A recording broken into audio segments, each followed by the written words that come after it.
रूस ने दी चेतावनी, तुरंत गलती सुधारो, नहीं तो पछताना होगा। भारत अपने सबसे अत्याधुनिक और भविष्य का फाइटर जेट कहे जाने वाले एमका पर बहुत बड़ी गलती कर बैठा है, जिसे लेकर खुद रूस ने भारत को गलती सुधारने की चेतावनी दे दी है। भारत ने यह गलती नहीं सुधारी तो भारत को बहुत ही ज्यादा पछताना होगा।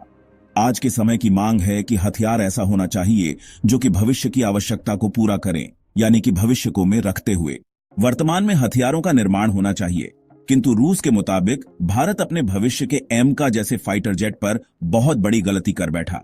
जैसा कि भारत ने एक लाइट कॉम्बैट अर्थात हल्का फाइटर जेट बनाया, यानी कि भारत ने तेजस को बनाया। फिर उसके बाद भारत ने मीडियम कॉम्बैट पर जंप किया, यानी कि भारत ने मध्यम क्षमता वाले एमका जैसे फाइटर जेट पर जंप किया, और यहीं पर रूस ने भारत को सावधान होने की चेतावनी दे दी। रूस का दावा है कि भारत को मीडियम कॉम्बैट फाइटर जेट की आवश्यकता नहीं है, भारत को हाई कॉम्बैट पर जंप करना चाहिए, क्योंकि मीडियम कॉम्बैट क्षमता वाला फाइटर जेट भारत को भविष्य में फंसा सकता है। जैसे कि अगर भारत को भविष्य में हवा से हाइपरसोनिक मिसाइल को लॉन्च करना होगा, तो ऐसे में 110 किलोन्यूटन के इंजन वाला एमका फाइटर जेट भारत की ऐसी आवश्यकता को पूरा कर पाने में सक्षम नहीं होगा। भारत के सुखोई फाइटर जेट में हाइपरसोनिक मिसाइल को लॉन्च करने की क्षमता है, किंतु समय के साथ भारत का सुखोई पुराना होगा।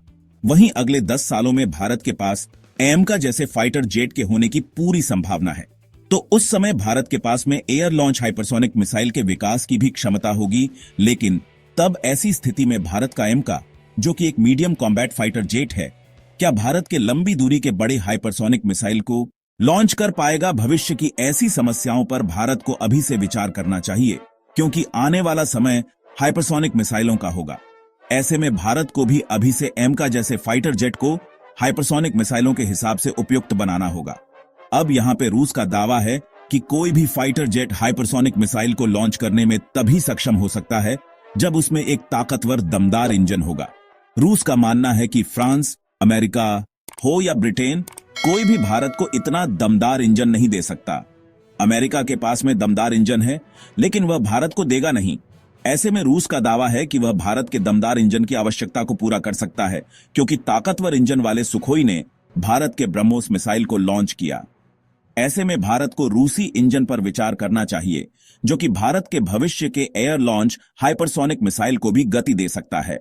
रूस ने कहा है कि भारत, जो पहले रक्षा क्षेत्र में कई तकनीकों के लिए दूसरों पर निर्भर था, अब अपनी खुद की स्वदेशी तकनीक के साथ कदम बढ़ा रहा है, और यह कदम अब तक के सबसे महत्वपूर्ण कदमों में से एक है। डीआरडीओ यानी कि defence research and development organisation ने कावेरी 2.0 इंजन पर जो विकास शुरू किया है, वह न केवल भारत के रक्षा क्षेत्र में एक महत्वपूर्ण बदलाव लाएगा, बल्कि भारत को वैश्विक रक्षा मंच पर भी एक नई पहचान देगा। साथ ही भारत के आने वाले फाइटर जेट एमका यानी कि एडवांस मीडियम कॉम्बैट एयरक्राफ्ट के आने से यह और भी जादुई हो जाएगा। भारत के लिए यह एक ऐतिहासिक मील का पत्थर है। डीआरडीओ ने कावेरी 2.0 इंजन का काम शुरू कर दिया है, जिससे भारत अब पूरी तरह से विदेशी इंजनों पर निर्भर नहीं रहेगा। यह सफलता भारत के लिए बहुत बड़ी है, क्योंकि इससे भारत को अब अमेरिका, रूस और फ्रांस जैसे देशों पर अपनी निर्भरता खत्म करने का मौका मिलेगा। कावेरी 2.0 इंजन से न केवल भारत को अपनी वायुसेना को और मजबूत बनाने का अवसर मिलेगा, बल्कि यह देश के रक्षा क्षेत्र को आत्मनिर्भर भी बनाएगा। वैसे यह अब तक की सबसे बड़ी खबर है, जो भारत के रक्षा क्षेत्र को पूरी दुनिया में एक नई पहचान दिला सकती है। वह है एमका यानी एडवांस मीडियम कॉम्बैट एयरक्राफ्ट। दरअसल भारत, जो पहले युद्धक विमानों के लिए विदेश पर निर्भर था, अब अपने खुद के स्टेल्थ फाइटर जेट पर काम कर रहा है। एमका, जिसे भारतीय वायुसेना के लिए तैयार किया जा रहा, भारत की रक्षा तकनीकी क्षमता को एक नई ऊंचाई तक पहुंचाएगा। एमका का विकास पूरी तरह से स्वदेशी है, और इसका डिजाइन ऐसा है कि यह किसी भी रडार में दिखाई नहीं देगा। इसके स्टेल्थ फीचर्स इसे दुश्मन के रडार से बचने में मदद करेंगे, जिससे यह दुश्मन के लिए अप्रत्याशित रूप से घातक साबित होगा। एमका के लिए भारत ने $6 अरब का निवेश किया है, जो इस विमान को न केवल अपने देश के लिए बल्कि पूरी दुनिया में भारत की ताकत को दिखाएगा। बता दें कि भारत का इंजन परीक्षण केंद्र इस साल तक तैयार हो जाएगा, और इससे कई फाइटर जेट्स के इंजन का परीक्षण भारतीय धरती पर किया जाएगा। ये न केवल भारत की आत्मनिर्भरता को बढ़ावा देगा बल्कि रक्षा क्षेत्र में भारत को और भी मजबूती देगा।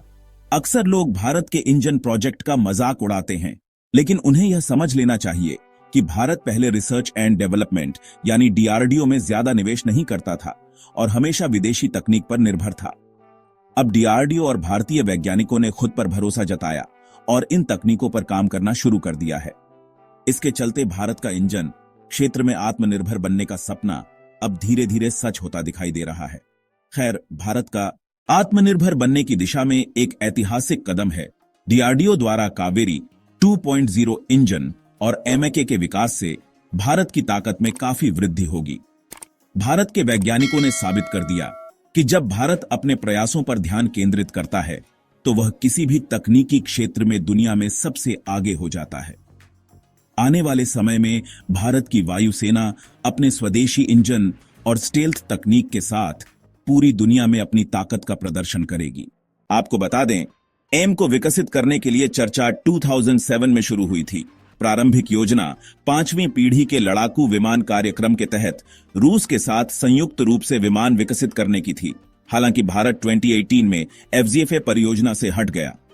एम का भारत का स्वदेशी 5वीं पीढ़ी का लड़ाकू विमान होगा और ऐसे में जो चीज 5वीं पीढ़ी के लड़ाकू विमान को मौजूदा चौथी पीढ़ी से अलग करेगी वह मुख्य रूप से इसकी गुप्त विशेषताएं हैं। इसमें कम इलेक्ट्रोमैग्नेटिक सिग्नेचर होगा, जिससे दुश्मन के रडार के लिए इसका पता लगाना मुश्किल हो जाएगा। वहीं इसमें शक्तिशाली सेंसर और नए हथियार होंगे, जिससे यह दुश्मन के विमानों को आसानी से मात दे पाएगा। अगर बात करें एमका की खूबियों की, तो यह एक 25 टन का ट्विन इंजन एयरक्राफ्ट होगा जो भारतीय वायुसेना के अन्य लड़ाकू विमानों से बड़ा होगा। इसमें दुश्मन के रडार द्वारा पता लगाने से बचने के लिए उन्नत विशेषताएं होंगी। ये विमान स्टील तकनीक से लैस होंगे और दुश्मन के रडार को चकमा देकर हमले को अंजाम दे सकेंगे। विमान में 6.5 टन क्षमता का एक कंसील इंटरनल फ्यूल टैंक होगा।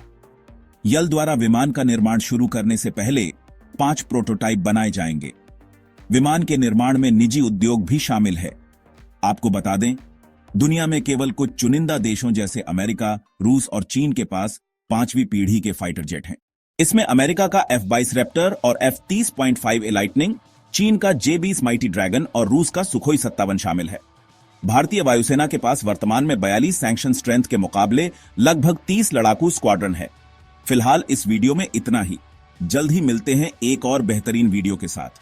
तब तक के लिए वीडियो को लाइक, शेयर और चैनल को सब्सक्राइब जरूर कर लें। धन्यवाद। जय हिंद। चीन के पास 5वीं पीढ़ी के फाइटर जेट हैं। इसमें अमेरिका का F-22 रैप्टर और F-30.5A लाइटनिंग, चीन का J-20 माइटी ड्रैगन और रूस का सुखोई 57 शामिल है। भारतीय वायुसेना के पास वर्तमान में 42 सैंक्शन स्ट्रेंथ के मुकाबले लगभग 30 लड़ाकू स्क्वाड्रन है। फिलहाल इस वीडियो में इतना ही। जल्द ही मिलते हैं एक और बेहतरीन वीडियो के साथ। तब तक के लिए वीडियो को लाइक, शेयर और चैनल को सब्सक्राइब जरूर कर लें। धन्यवाद। जय हिंद।